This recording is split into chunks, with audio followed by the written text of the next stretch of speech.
500% ਜਿਨ੍ਹਾਂ ਨੇ ਸ਼ਰਤਾਂ ਲਾਉਣੀਆਂ ਉਹ ਸ਼ਰਤਾਂ ਲਾ ਲਓ।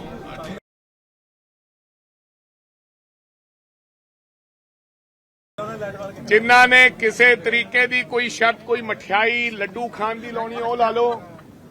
All is well. ਔਰ ਸਾਰੇ ਇੱਕ ਮੰਚ ਤੇ ਤੁਹਾਨੂੰ ਇਸੇ ਤਰ੍ਹਾਂ ਤੁਹਾਡੇ ਮਾਈਕਾਂ ਨੂੰ, ਤੁਹਾਡੇ ਇਹਨਾਂ ਹੈਂਡਲਸ ਨੂੰ ਸੰਬੋਧਨ ਕਰਨਗੇ ਪੰਜਾਬ ਕਾਂਗਰਸ ਦੇ ਸਾਰੇ ਲੀਡਰ। ਇਲੈਕਸ਼ਨ ਦੀ ਕੀ ਰਣਨੀਤੀ ਬਣਾ ਰਹੇ ਹੋ ਅੱਗੇ ਨੂੰ ਲੈ ਕੇ? ਅੱਜ ਵਰਕਿੰਗ ਪ੍ਰੈਜ਼ੀਡੈਂਟਸ ਦੇ ਨਾਲ ਸਾਡੀ ਜਿਹੜੀ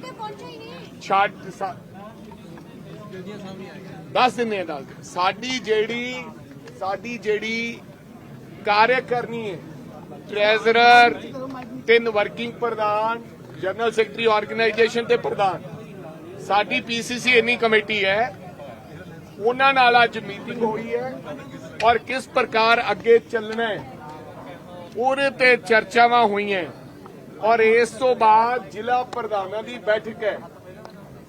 ਉਹ ਬੈਠਕ ਦੇ ਦਰਮਿਆਨ ਹੀ ਬਹੁਤ ਸਾਰੇ ਸੀਨੀਅਰ ਲੀਡਰ, ਸਾਬਕਾ ਮੰਤਰੀ, ਐਕਸ ਮਿਨਿਸਟਰਸ ਜਿਹੜੇ ਮਿਲਣ ਵਾਸਤੇ ਆਏ ਆ ਉਹਨਾਂ ਨਾਲ ਮੁਲਾਕਾਤ ਜਾਣੀ ਕਿ ਨਿਰੰਤਰ ਜਿਹੜਾ ਮੁਲਾਕਾਤ ਭੁਪੇਸ਼ ਬਘੇਲ ਜੀ ਕਰ ਰਹੇ ਹੈ ਔਰ ਕਿੰਨਾ ਦੀ ਰਣਨੀਤੀ ਬਣਾਉਣੀ ਆਉਣ ਵਾਲੇ ਸਮੇਂ 'ਚ ਉਹਦੇ ਤੇ ਚਰਚਾ ਹੋ ਰਹੀ ਹੈ।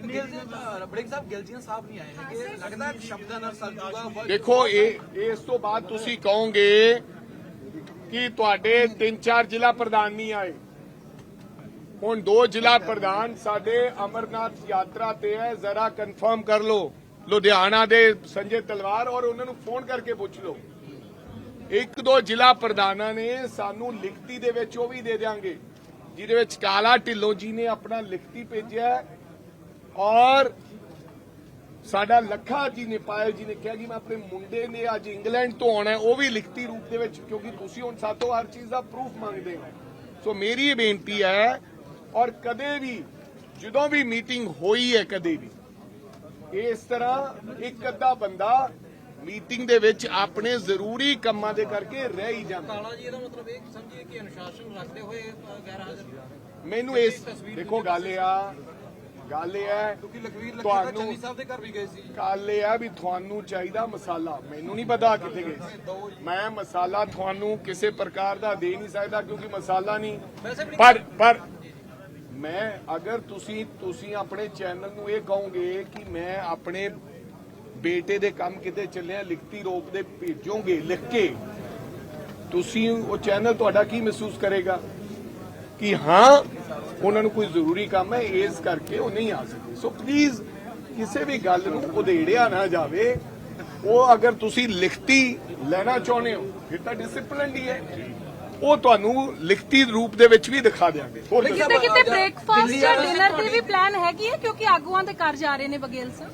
ਦੇਖੋ ਜੀ, ਜਿਹੜਾ ਵਿਅਕਤੀ ਭੁਪੇਸ਼ ਬਘੇਲ ਜੀ ਨੂੰ ਨਿਮੰਤਰਣ ਭੇਜ ਰਿਹਾ ਹੈ ਕਿ ਬਈ ਮੇਰੇ ਘਰੇ ਚਾਹ ਪੀਓ, ਮੇਰੇ ਘਰੇ ਰੋਟੀ ਖਾਓ, ਤੇ ਉੱਥੇ ਤਾਂ ਵੈਸੇ ਹੀ ਇਹ ਕੋਈ ਹੁਣ ਪ੍ਰੈਕਟਿਸ ਥੋੜੀ ਹੈ, ਅਮੂਮਨ ਤੌਰ ਤੇ ਵੀ ਜਾਂਦੇ ਰਹਿੰਦੇ। ਦਿੱਲੀ ਗੱਲ ਹੋਈ ਹੈ, ਦਿੱਲੀ ਵਾਲੇ ਲੀਡਰਾਂ ਨਾਲ ਗੱਲ, ਤੁਹਾਡੀ ਕੋਈ ਗੱਲਬਾਤ ਹੋਈ ਹੈ ਪ੍ਰਗਟ ਸਿੰਘ ਦੇ ਪ੍ਰੈਜ਼ੀਡੈਂਟ? ਮੈਂ ਤੁਹਾਨੂੰ ਪੁੱਛਦਾ, ਤੁਸੀਂ ਰੋਜ਼ ਕਿਉਂ ਪੁੱਛਦੇ ਹੋ ਕਿ ਤੁਹਾਡੀ ਗੱਲ ਹੋਈ ਹੈ ਦਿੱਲੀ ਵਾਲੇ ਲੀਡਰਾਂ ਨਾਲ? ਜ਼ਰੂਰੀ ਹੈ ਜੀ। ਨਾ ਹੁਣ ਮੈਂ ਜਿੰਨੇ ਵਾਰੀ ਗੱਲ ਕਰਾਂਗਾ ਉਨੇ ਵਾਰੀ ਤੁਹਾਨੂੰ ਦੱਸਣਾ ਪਏਗਾ कि 3 बारी गल हुई है।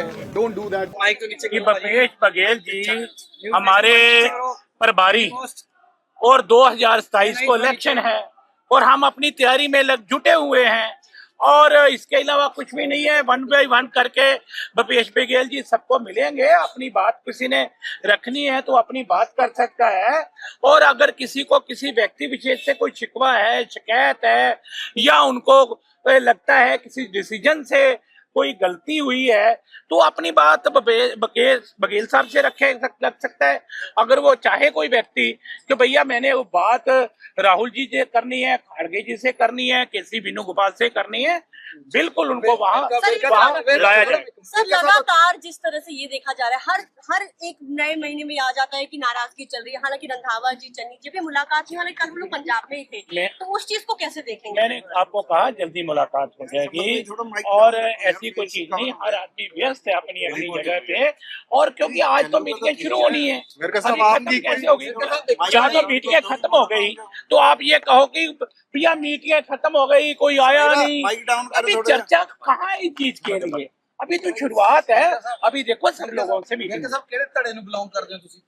मैं कांग्रेस के धड़े नूं, राहुल गांधी के धड़े नूं, खाड़गे जी के धड़े नूं और कांग्रेस पार्टी ਗੱਲਬਾਤ ਹੋਈ ਤੁਹਾਡੀ? चन्नी जी नूं मैं मिलिया है। चन्नी जी फोटो नहीं आई ਤੁਹਾਡੀ चन्नी अरे जी मैं भेज देना तेन फोटो अज ही दे देना।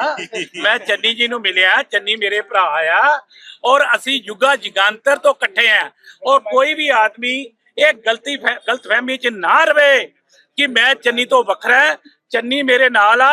मैं यार मैं दिल्ली में पर्सनल काम के लिए आया हूँ, आप उसको भी बैठक मान रहे हो, मेरे अकेले को भी बैठना आप बैठक मान रहे हो यार। तो मेरा ख्याल है कि कोई ऐसा घमासान नहीं है, कुछ भी ऐसी बात नहीं है, कोई ऐसी फैक्शनलिज्म नहीं है। ये बेसिकली क्रिएट किया हुआ फैक्शनलिज्म है और वो भी मीडिया नरेटिव से। मेरा ख्याल है कि ऐसा कुछ नहीं है। सर आपने कहा कि क्रिएट किया हुआ है, लेकिन जिस तरीके से चन्नी गुट नारा चल रहा है, वहीं जो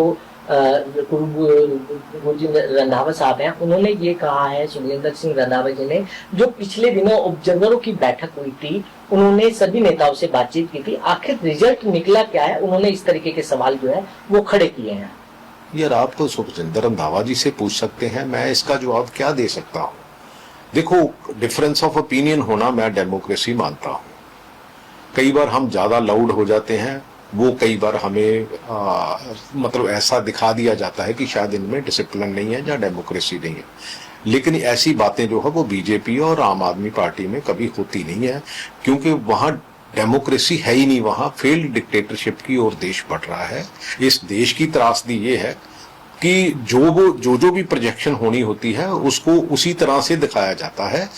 जैसे अगर केरला फाइल की बात करें, जहां ये सतलुज फिल्म की बात करें, जो रियल कंटेंट है उसको तो बंद कर दिया गया, जो फेक बनाया हुआ केरला फाइल जैसे फिल्म है उसको इस देश में चलाया जाता है। ये देश हमारे की त्रासदी है। जो रियली ह्यूमन राइट्स वायलेशन है और पंजाब के साथ पिछले समय में क्या हुआ और आजकल भी क्या हो रहा है, उसके ऊपर अगर ये देश कान बंद कर लेगा, आंखें बंद कर लेगा, तो मेरा ख्याल है कि ये देश के लिए अच्छी बात नहीं है। सतलुज मूवी की आपने बात करी, किस तरीके से आप देख रहे हैं, क्योंकि 2 दिन चलती है, उसके बाद ओटीटी से भी हटा। देखो, पहले तो 4 साल उसको, क्योंकि ये तो चीजें सीबीआई ने और सुप्रीम कोर्ट ने एस्टेब्लिश कर दी कि ये हुआ है और उसी की रियल स्टोरी के ऊपर ये फिल्म बनी है। मेरा ख्याल है कि अगर इस देश में कोई भी पॉलिटिशियन या ब्यूरोक्रेट्स या जो हमारा सिस्टम है, अगर वो इसको देखे और इससे सीख ले, तो मेरा ख्याल है कि हम बेहतर डेमोक्रेसी की इसको और आगे बढ़ सकते हैं। लेकिन अनफॉर्चुनेटली है जो रियल टाइम सिचुएशंस है उनको हम देखने को ठीक नहीं समझते। अगर देखने को ठीक नहीं समझते तो फिर हम इसको, इस सिस्टम को ठीक कैसे करेंगे? क्योंकि जो वायलेशन हुई है, जो पंजाब में पिछले समय हुआ है, वो मेरा ख्याल है इस मूवी के जरिए दिखाया गया है और पंजाब के साथ, पंजाब के यूथ के साथ ये खिलवाड़ है। प्रगट जी, 2027 में पंजाब में विधानसभा चुनाव है, इस तरीके का जो घमासान मचा हुआ है, क्योंकि अलग अलग नेता जो है अलग अलग मंच पर दिखाई दे रहे हैं, क्या लगता है इससे विधानसभा चुनाव में नुकसान होगा कांग्रेस को? कोई ऐसी बात नहीं है। हमारे पास लीडर्स दूसरियों पार्टियों से ज्यादा है। सो जब लीडर्स ज्यादा होते हैं, कई बार डिफरेंस ऑफ ओपिनियन बढ़ जाती है, और मैं कहता हूं कि ये डेमोक्रेसी के लिए अच्छी बात है, ये बुरी बात नहीं है।